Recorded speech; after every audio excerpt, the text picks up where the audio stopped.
Trump refuses to renew the USMCA, and Pierre Poilievre and the Conservatives shuffle the deck. We'll cover both of those topics on today's episode of Hub Politics. As always, I'm grateful to be joined by David Coletto, the founder and chair of Abacus Data, and Amanda Galbraith, the co-founder and principal at Oyster Group. Amanda and David, I hope you're doing well, staying cool on what is a hot week in Canada and here in New York City. Good to see you both. Yes, it is Happy hot. post Canada Day. Dave and I represent the opposite ends of the dressing spectrum to tackle this. But I'm not at 78, in spite of your socialist leader, Dami, trying to say that. But my AC is struggling. As you say, we celebrated Canada Day yesterday, and we got a gift of sorts from President Trump, who announced something we all anticipated, that he would not renew the USMCA, which now sets in motion this process whereby the agreement will be reviewed on an annual basis before, all things being equal, being terminated in the middle of the next decade. More likely, it sets a stage for negotiations either on a bilateral basis or a trilateral basis. But it still strikes me as a big deal, David. Talk a bit about the president's announcement and what you think it means for the Carney government. Well, look, I don't think most Canadians would be surprised by the news yesterday. This wasn't like, remember those early days of the Trump administration when a new tariff announcement would come, and for hours on a Friday night, we would be all trying to figure out what it means and the implications, and the anxiety of the country you could kind of feel go up as a result of it. Almost a year plus later, and I think the country's just almost not numb to this, but I think expected it. And as a result, it didn't really make the kind of news you would normally see when something like this was be announced, right? So I think it also demonstrates the moment we're in, right? And as the pollster, I'm looking at this and saying, okay, so what are the political implications? I'm not sure there are any. I think that the country has been largely socialized and prepared for this moment. They're in no particular rush when you ask them to get a deal done. They don't trust the Trump administration. They don't trust the president himself. And so I think this is now just a technical date that now leads us into trying to better understand, okay, so what next? And I think the what next isn't clear to people. And that's what I think they're waiting to hear from the Carney government in terms of a timeline to try to create a little more certainty around what comes next. I take your point, David, and I think you're right that this was mostly priced in both to the economy and to our politics. But what's interesting, Amanda, in the stories this week about the USMCA, we learned that Mexico and the U.S. are entering the third kind of formal meeting of a bilateral agreement. To what extent do you think that has the potential to kind of change the dynamics in Canada and put some pressure on the Carney government? I think it could, if Mexico gets a bilateral deal, which is something that's been rumored for the last year, right? Or even like some sort of further movement. I mean, certainly the Americans have been signaling both, publicly and kind of behind the scenes that they feel Mexico has been easier to deal with. It's unclear if that's an actual truth or a pressure tactic. Like I don't know. I will say, like, points to the Carney government and to David's point around socializing this, right? Like, it wasn't a surprise. Everybody knew it was coming. Yes. We expected it. So that was well played and well done. I think the Mexico piece is the risk. Also, if you've watched, for example, Premier Ford, or some of the other kind of ministers, they've been out there now meeting with different kind of mid-level administration, governors. The U.S. ambassador's been on, Canada, has been on a tour recently, including friendly photos with Premier Ford and others. So clearly something's happening behind the scenes. And even I was listening to Lisa Raitt, who's on the advisory committee that the Prime Minister named, that nonpartisan group. And when she was asked about this like a month or 6 weeks ago, she was like, I don't know, I haven't been told anything. And 2 days ago, she was very well briefed and very informed on the strategy and the status and how she was pushing that out. So I certainly think something's happening. I'm unsurprised that they didn't renew because I think they communicated it well. But I think not renewing and opting out are two very separate things. And the other thing I think has been interesting is the Conservatives. I know we're going to talk about the new shadow cabinet, but Shuv has been out, their critic, pushing the fact that there's not a renewal, that there's still uncertainty. I think they should be doing that. I don't think it's going to gain traction right now, but I think the Mexico piece certainly could put the screws to the current government. David, one of the things that has been so hard to score this issue as a matter of substance and as a matter of politics is the kind of counterfactual, right?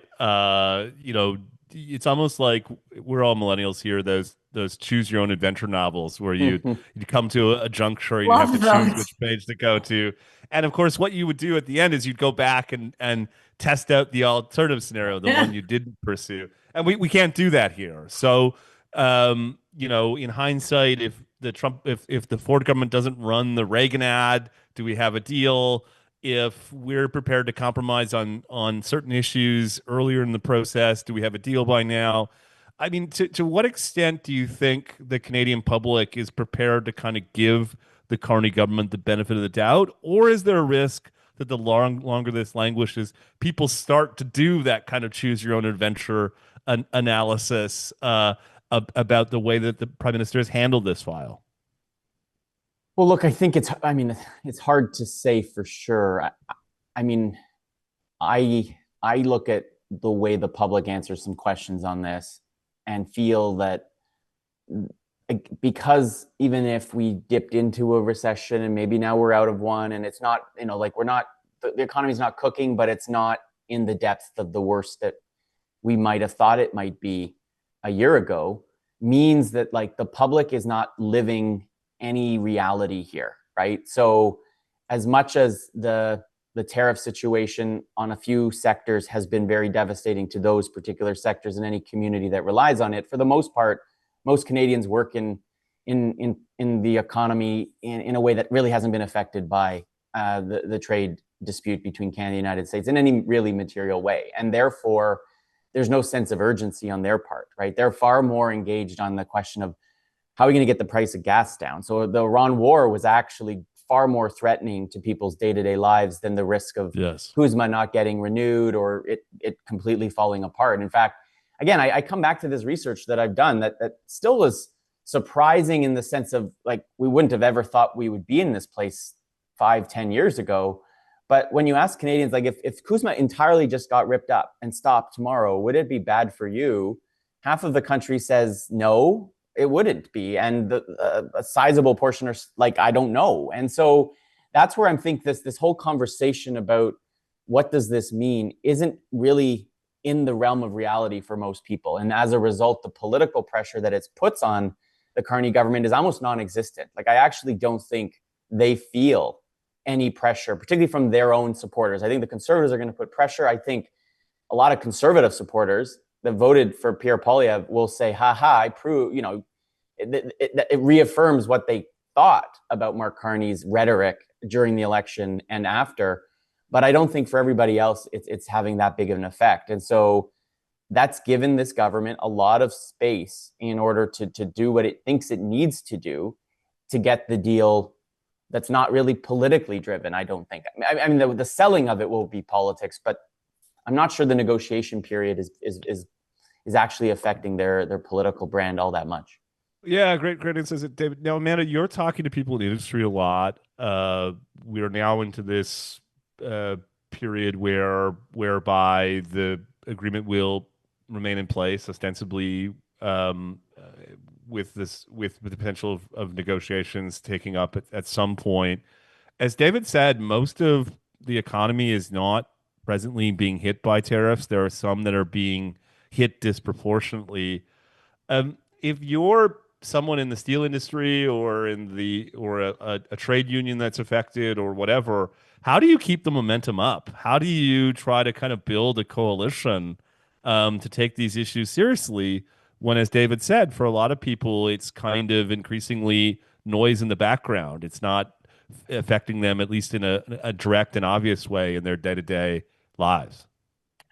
I think if you're in those industries, I mean, there's always kind of two parts to it, right? There's the stuff that happens behind the scenes where you're engaging with government and you're pushing them and you're working collaboratively. And if you feel like government is not moving at the speed or taking your issue as seriously or it's not moving as quickly as you want, Then you move to the public pressure campaign, which could be paid media. Usually is the way to go nowadays. Governments pay attention to that. Also, the interesting part about those industries, right? They're heavily unionized, or they involve a lot of organized labor who may not be squarely in the Liberals voter coalition at this point, but they were. And they are also incredibly effective at making a lot of noise, at bringing people along, and I think keeping it up in public consciousness. So I don't think you're going to be able to draw like steel tariffs equal X equal Y to most people. Like I just think it's too, especially in the summer. But I Yes. do think if they're feeling like their issue is not top of mind, is not front windowed, you can pick some sectors of the parts of the country that are needed for votes, and you push like crazy, and you do that influencer campaign that we've seen done kind of over and over and over again. David, final question for you in this part of the show. If there's a kind of thesis to the first half, it's kind of a shoulder shrug of the president's announcement, and I think that's right. By the way, that I've been struck how muted the attention has been. Maybe partly it was because it was on Canada Day, but you do just get the sense that people have become so socialized, as you say, on these issues. It's not a big surprise. It prompts the question kind of counterintuitively, is that actually bad for the current government? As we'll talk in the next half of the show, the Conservatives announced a change or a shuffle in its quote unquote shadow cabinet. They now have an affordability shadow cabinet or an affordability team. Are they betting, and is it a reasonable bet, that Trump salience has kind of hit its peak, and increasingly people are going to turn to the things that normally influence and shape politics, like how they're feeling about their pocketbooks or their household finances or their own economic circumstances? I think there's risk. I think there's always been that risk that and we know this from the polling data, that as it ebbs and flows, the focus on Trump, so too does the support that people have for the government, the way they frame, their mood, and in terms of the direction of the country. All of those are almost in a way correlated with the extent to which people think Trump is the threat or Trump is the cause of the disruption. I think because the Iran war over the course of most of 2026 has taken almost all the attention away from people, those issues have also been still situated in that global context, right? And so, people who saw their gas prices go up rapidly didn't blame Mark Carney for that, didn't blame government policy, didn't even blame the oil and gas companies. Frankly, they maybe didn't like the extent of profits they were making, but they didn't blame them for what they felt was that increase.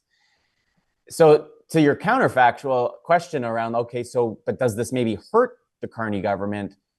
I'm not inclined to think yet that's the case, because it's still underneath the surface, right? It's still the thing that people, whether it's Iran, whether it's CUSMA, whether it's whatever is going to come next, right? As we head towards the midterms, and the question of what all of that is, the uncertainty being caused by forces outside of our own control, leaves it still, I think, for many people, a question of who do I trust to help mitigate those external forces. And so it's almost still like we're back into that 2025 election campaign where you were trying to focus the minds on either a domestic focus or an international one. And depending on where you put your focus, often had a huge effect on where you voted and how you felt about the leaders. So I think it's still very much the Conservatives trying to frame the problems as being ones that are domestically oriented and originated, as opposed to ones that are outside the control of most people, including Mark Carney sitting in his office in Ottawa.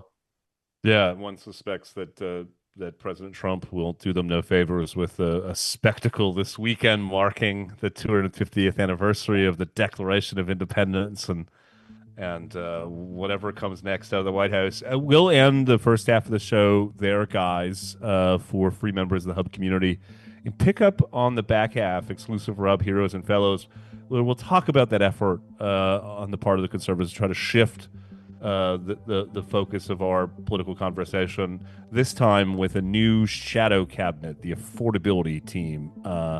Until then, bye-bye, and we'll pick up in a moment.